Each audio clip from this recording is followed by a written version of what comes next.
Hepinize merhabalar arkadaşlar. Bugün sizlerle beraber sokak kedilerine ve ev kedilerine bakımı açıklayacağım. Sokak kedilerinde pek bir şey yok. Onu çoğu kişi biliyordur. Ama bilmeyen bazı bilinçsiz kişiler var ve köpek mamalarını falan yerlere koyuyorlar ve ziyan oluyor. Çünkü insanlar basıyor, işte yağmurda ıslanıyor. Bir takım sorunlar oluyor. Şimdi kedilerin mamalarını başlayalım. Kedilerin mamalarından. Bunlar köpekler için de geçerli ayrıca. Sadece kedi bakımı diye algılamayın. Köpekler de yararlanabilir bunlardan. Şimdi şöyle. Kediler için sokakta bakıyorsunuz ya da bahçede bakıyorsanız fark etmez. Kapınızın önünde bakıyorsanız muhakkak bir mama kabı ve su kabı olsun. Mama kabının nedeni insanlar yürürken görmeyip basmasınlar diye, mama ziyan olmasın şöyle diye. yapabilirsiniz su kabında. Bidonların altını kesip öyle su kabı yapabilirsiniz. İçine öyle su doldurursunuz. Ya da mama kabı da öyle yapabilirsiniz. Evet. İlla pet shop'a gidip almanız gerekmiyor. Aynen. Hem değerlendirmiş olursunuz. Şimdi geçelim mamalara. Mamaları fazla kedi besliyorsanız 2-3 tane mama kabı yapmanızda fayda var. Çünkü bizde mesela bir 15 tane kedi vardır herhalde. Yani 15 tane kedi için biz 3 tane mama kabı kullanıyoruz. Yani sabah akşam koyuyoruz bir de. Evet. Nerede kalmıştık? Mamalarda. Mama kaplarını biz sabah akşam koyuyoruz. Çünkü fazla kedi olduğu için 10-15 tane kedimiz var. Ve çok da obur oldukları için fazla mama koymamız gerekiyor. Ondan sonra sulara gelelim. Suları her gün tazelemenize gerek yok. 2-3 günde bir tazeleyebilirsiniz. Ve öyle fazla su kabı yapmanıza da gerek yok. Bir tane 10 litrelik bile yeter. 15 litrelik bir su kabının bidonunu kesseniz olur.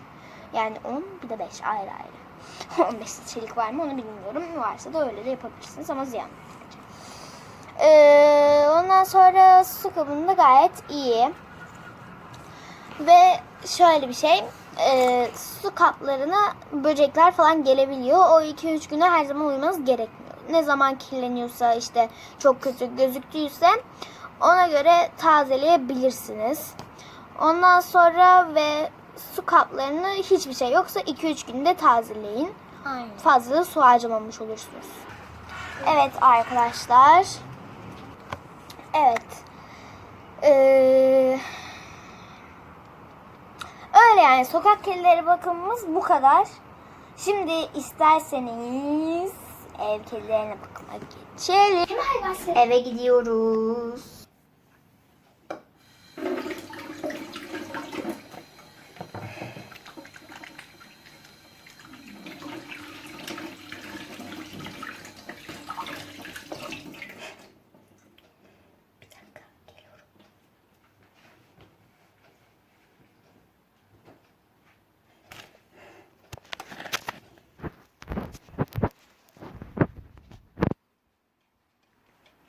Evet, şimdi ev kedilerine bakıma geçiyoruz.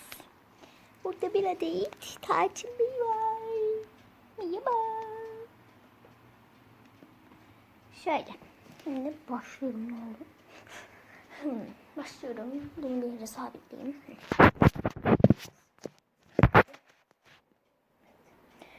Şimdi şöyle, kedi bakımı şöyledir evdeki.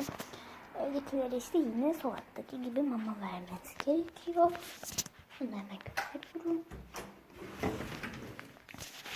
Şöyle bir mama kabı var. Şöyle de olabilir tekli. Ondan sonra şurada bir tane mikrodon maması var. Bu da sokaktakilere vermek için.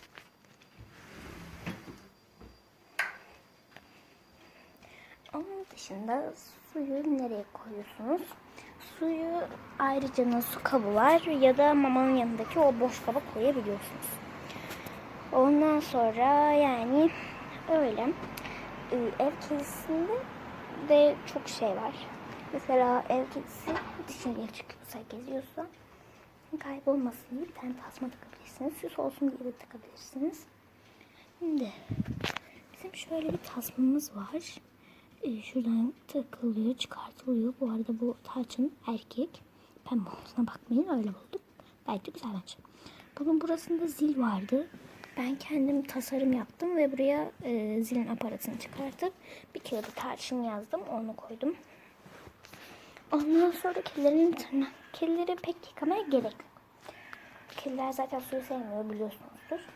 Onun için kedileri pek suyla yıkamaya gerek yok. Kuru şampuanlar var. Eğer çok bakıyorsa size biz gerekli duymuyoruz. Yani çok kokuyorsa kuru şampuanla ayda bir, 2 ayda bir yıkayabilirsiniz.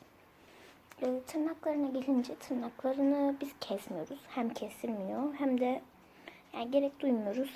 Çok çizen bir kedi değil çünkü. Sadece çok ellenmeyi sevmeyen bir kedi. Şurada bir sürü topu var. Şöyle. Bunlar daha çok yavruları oynuyor. İşte yavruyken oynuyordu, atıyorum şu toplar. Zıplayan top bunları atıyorsunuz işte zıplıyor ya. O da onunla beraber böyle zıplıyor. Onun dışında bir tane çıngıraklı faresi var. Kuyruğu da renkliydi, koparmış. Bir tane de daha böyle sade bir şey var. Çıngıraklı değil. Onun dışında pomponları da çok seviyor. Şöyle küçük bir topu var. Pomponları da çok seviyor. İşte şurada bir adet pomponu var. Onun dışında böyle ev kedisi de bu kadar. Yani ev kedisini sevebilirsiniz. Bizimkisi çok sevildiği için pek sevmiyor. Onun dışında eve ilk aldığınızda pire ilacı yaptıracaksınız. İşte aşıları falan yaptırılacak. Öyle. Onu da eğer yavru kedi falan alırsam gösteririm. Yani kedi evde bakımda bu kadar. O zaman bir sonraki videoda görüşmek üzere. Anlamadığınız bir şey olursa topluluk kısmına anlamadığınız bir şey var mı diye soracağım. Oradan yazabilirsiniz. Görüşürüz.